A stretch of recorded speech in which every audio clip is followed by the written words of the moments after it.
कुमैल हैदर शाह साहब, सर ये मुझे ये बताइएगा जनाब इमन, कुछ और चीज़ें भी हुई हैं, कुछ और मामलात भी हुए हैं।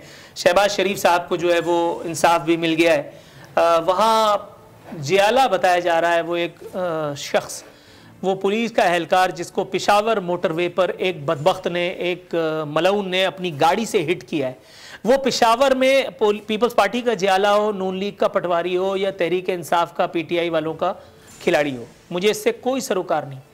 वो एक आदमी उस वक्त ड्यूटी पे था, वो एक आदमी ड्यूटी पे था और उसको ड्यूटी पे हिट किया गया।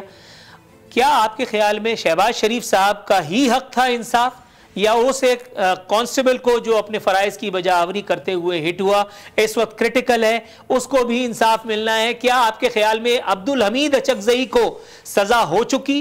क्या उसे गरीब ट्रैफिक कांस्टेबल को इंसाफ मिल गया, उसके बच्चों को इंसाफ मिल गया जिसको कत्ल किए जाने की, मैं शहीद किए जाने की कह रहा हूं, मैं कत्ल किए जाने की कह रहा हूं, वीडियो फुटेज मौजूद है, उसके बावजूद भी अदालत ने अदल इंसाफ की तारीख रकम करते हुए उसे साफ बरी कर दिया, सिर्फ इस जुर्म में कि वो अशराफिया के तबके से था, सिर्फ इस जुर्म में कि उसका भाई फलाना ठिकाना कोई मिनिस्टर कोई फलाना था और वो खुद एक MPA। जी सर, कुमैल साहब ये आपके लिए बिल्कुल इंसाफ के उसमें होना चाहिए, उसमें कोई भी हो, उसमें मैं हूँ, उसमें आप हों, अगर उसमें हम तो लवाकिन के साथ थे, हमारी उनके साथ दुआएं भी हैं और हमारा उनके साथ यकजहती भी है, इसमें कोई भी हो और उसमें ऐसे मामलात कहीं पे भी हो तो उसमें किसी पार्टी का, मैं नहीं समझता कि वो किसी पार्टी के भी होंगे या कोई भी पार्टी इनको सपोर्ट करेगी।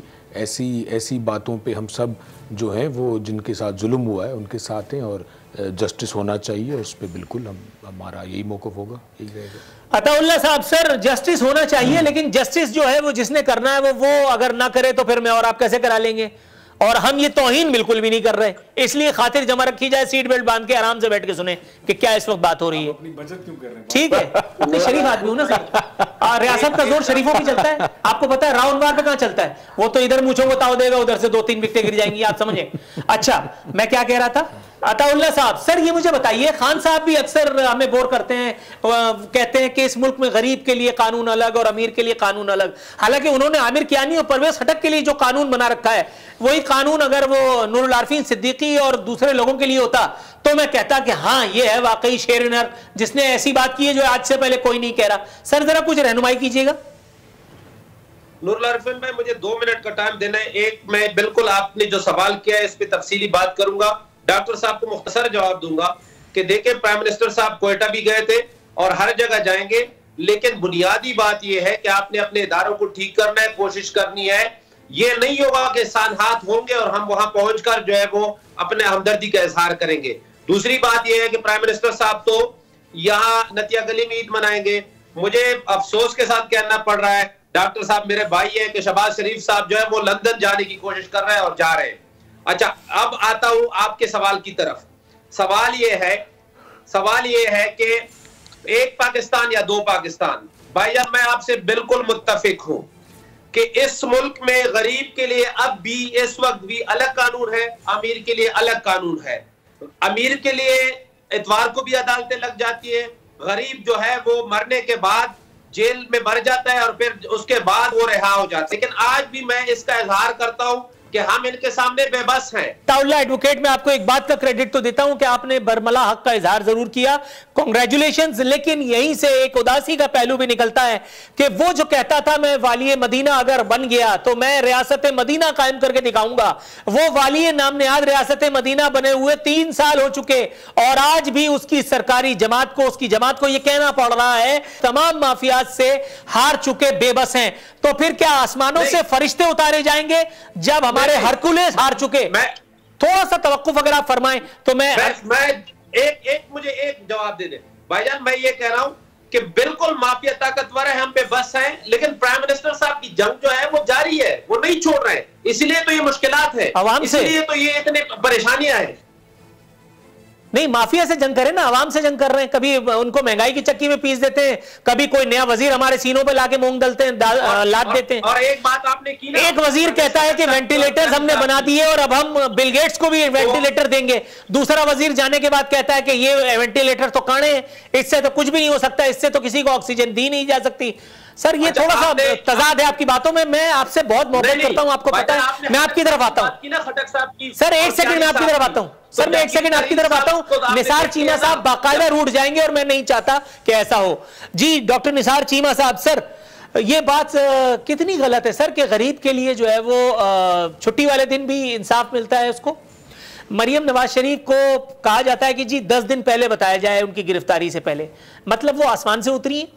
उनका शनाख्ती कार्ड नादरा के बजाय फादरा से बना है, या उनका जो है रिश्तेदारी बिल गेट्स या जो बाइडन से है, या वो बिल्कुल हमसे सबसे अफजल हैं। ये एक बात तो मुझे बताइएगा। दूसरी बात सर, ये हमजा शहबाज भी छूट गए, शहबाज शरीफ भी छूट गए, और छूट तो गए बल्कि बहुत ही ज्यादा छूटते जा रहे थे, वो तो FIA ने उनको लूट लिया। सर ये सब कुछ हुस्न इत्तेफाक है या बाकायदा एक डील का हिस्सा? देखिए नूरुल आरिफीन साहब, गुजारिश ये है कि सबको बराबर के हकूक मिलने चाहिए, इसमें कोई शक नहीं है। जो हुक्मरानों के हकूक हैं, जो लीडर ऑफ द अपोजिशन के हकूक हैं, वही एक आम आदमी के होने चाहिए। बिल्कुल सही है। अदालतें जो हैं वो ये है कि जिस तरह जो सलूक, जो तर्ज अमल अदालतों का हुक्मरानों के साथ है, वो वही आम आदमी के साथ होना चाहिए। इसमें बिल्कुल कोई शक नहीं है, कोई दूसरी राय नहीं हो सकती। और साथ ही ये भी है कि जिस तरह ये है कि देखें, जिस तरह हुक्मरान जो तबके से ताल्लुक रखने वाले लोग हैं उनके साथ सलूक हो, ये अकाउंटेबिलिटी के इदारों का, अदालतों का वही सलूक जो अपोजिशन के लोगों के साथ होना चाहिए। यहाँ तो हम देख रहे हैं कि एक इस तरह का है, एक तर्ज अमल है मुंतकिमाना, मुझे एक ज़रियत है, इंतकामी ज़रियत का शिकार पूरी अपोजिशन है, आपके सामने है। नैब हो, नैब के ज़ैली इदारे हों, हुक्मरान हों, उनका जो विंडिक्टिव माइंड सेट है वो उसका शिकार जो है वो अपोजिशन है, आपके सामने है। सो हकूक जो है वो सबके यकसा होने चाहिए, खा उनका ताल्लुक किसी एलीट क्लास से हो या लोअर क्लास से हो, मिडिल क्लास से हो, गरीब आदमी से हो। इसी तरह ये है कि अकाउंटेबिलिटी अगर होनी है तो वो भी सबकी हो, अक्रॉस द बोर्ड हो, ट्रांसपेरेंट हो, वन साइडेड ना हो, पॉलिटिकली मोटिवेटेड ना हो। मैं समझता हूँ कि across the board transparent system होना चाहिए, अकाउंटेबिलिटी का भी होना चाहिए, और अदालतों को भी ये है कि इसका ख्याल रखना चाहिए कि सबके यकसा हकूक है।